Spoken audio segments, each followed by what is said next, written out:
Oh, what is up everyone? This is OJ over here from PlayerEssence and welcome to another PE discussion video. Today we're going to be talking about the Nintendo Switch, the marketing around it, how Nintendo should approach this system, and are people underestimating the value and the power of all of Nintendo's IPs on one device, in addition to Japanese support.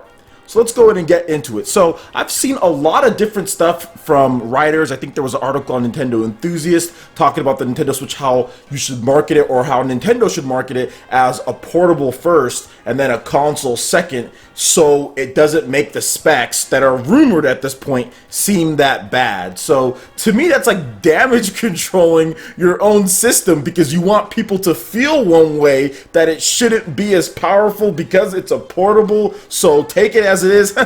I mean, I don't think that's the right way to go about it, and I think a lot of people who want to play this system as a console, because docked, apparently according to the rumors, it's going to be better docked than it is undocked. So you're hyping up, or you're marketing the aspect of your system to where it's in its weakest stage as far as playability goes. Not sure if that's a good idea. I still think at the very end of things, the Nintendo Switch is going to be a device that ultimately is played better on your TV at home. That's how you're going to get the best performance, the best looking. So it doesn't make sense to market the aspect of it as far as performance-wise and as far as how it looks and everything. Market that over what it can do better. Mark the weaker aspect over the more powerful aspect. I don't get that. I don't get that reasoning. And coming from the mindset, from what I read from this article, and you guys can check out the article on Nintendo Enthusiast, he says, oh, well, it'll make people think. From the PlayStation and Xbox gamers mindset, they're like, oh, well, this isn't as strong, so it's okay if it's weaker because it's a portable. I think that's a horrible defeatist mindset to have, and it's definitely not the mindset that you want to have, especially since the system is better while docked. So it doesn't make sense to me for Nintendo to focus on one thing or another. First and foremost, it's a home console because it plays best, and it's at its best when it's docked and played as a stationary home console. However, it can be moved. It's a new way of thinking. It's a hybrid, guys. And I feel personally, if you want to talk about what I should feel for marketing, you should market it as just that. Yes, you can tell gamers, yo, this is a home console. This thing, when you dock it, when you play it, you're going to get, high fidelity. You're going to get 1080p or more. You're going to get great stuff when it's docked.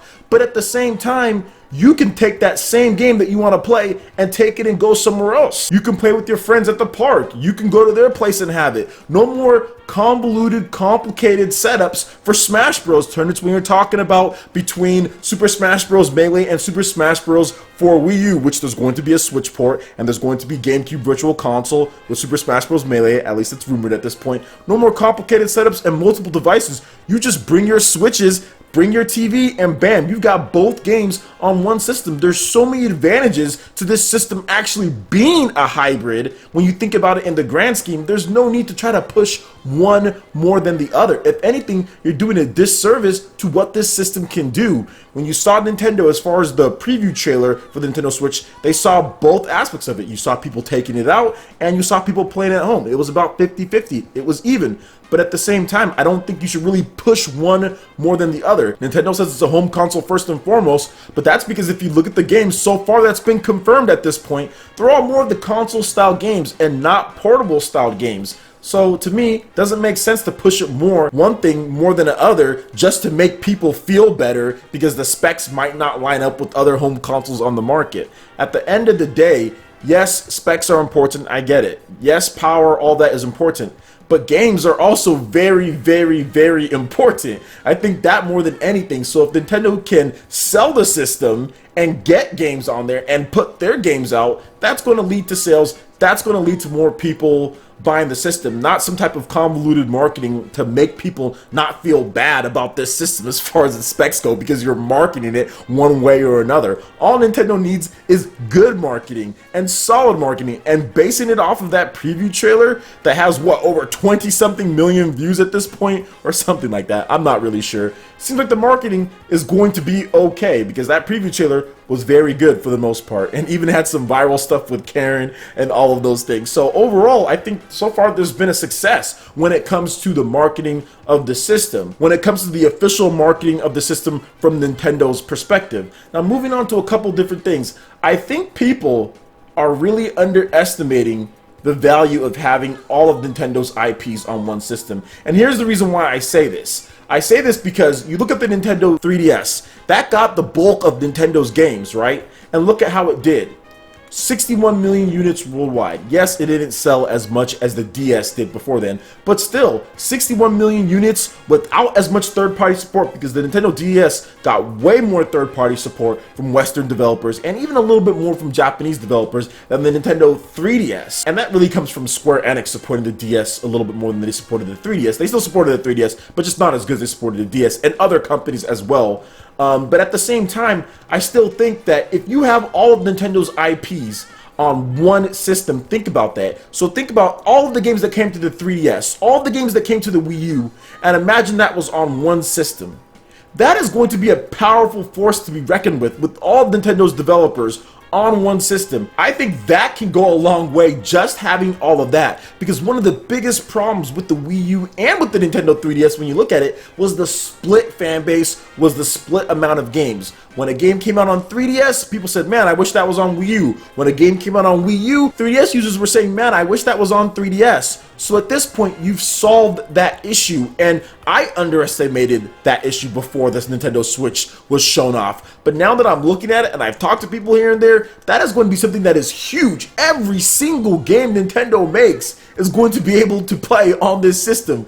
That is incredible in its own right, and really has not been here in a very long time. Nintendo has always had a split when it came to their hardware, whether it's portable and its console. There really hasn't been this since like the original NES came out, before they came out with the Game Boy. And even then they had these other little like Game & Watch things and other stuff, but those weren't real dedicated handhelds and stuff like that. But still, this is going to be an amazing feat, and the Nintendo Switch is going to get a ton of first-party content, more than the Wii U, more than the 3DS. And the fact that it's getting more than the 3DS, because it's getting everything from the console side of view, is freaking exciting. That is super exciting. And pair that with the fact that there's not going to be a gameplay or motion-controlled gimmick forced on you to where you can play games with your standard Pro controller, because they're not focusing on that. I'm pretty sure there's going to be some type of motion controls or something with the Joy-Cons at some point, or some type of VR attachment that they're going to be doing, but it's not going to be the focal point. The only focal point is the fact that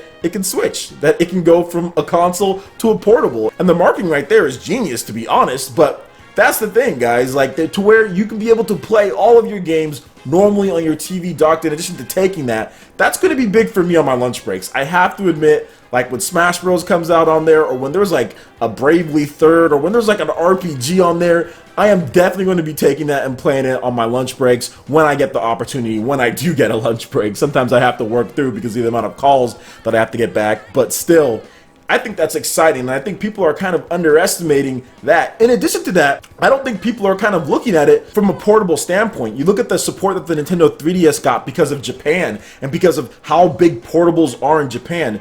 That third-party support that the Nintendo 3DS got should transfer right over to the Nintendo Switch, and that system still sold 21 million units plus as far as the Nintendo 3DS goes in Japan, beating the PS2 recently. So that success and what they've been able to do in Japan should transfer over at least to the Switch. So I've seen some concerns from people saying, oh, well, it might not sell even as much as the Wii U, which is, to me, almost impossible, because the fact that it is a portable system as well, and in Japan, portables always do well. Plus, Nintendo's going to have the third-party support of a Silicon Studio with Bravely Default, or some type of Bravely game, probably. They're going to have Square Enix support. They're going to have some stuff at the beginning, and they're going to have all of their games. So, to me, I think people are grossly underestimating the value of all of Nintendo's IPs, in addition to Japanese third-party support.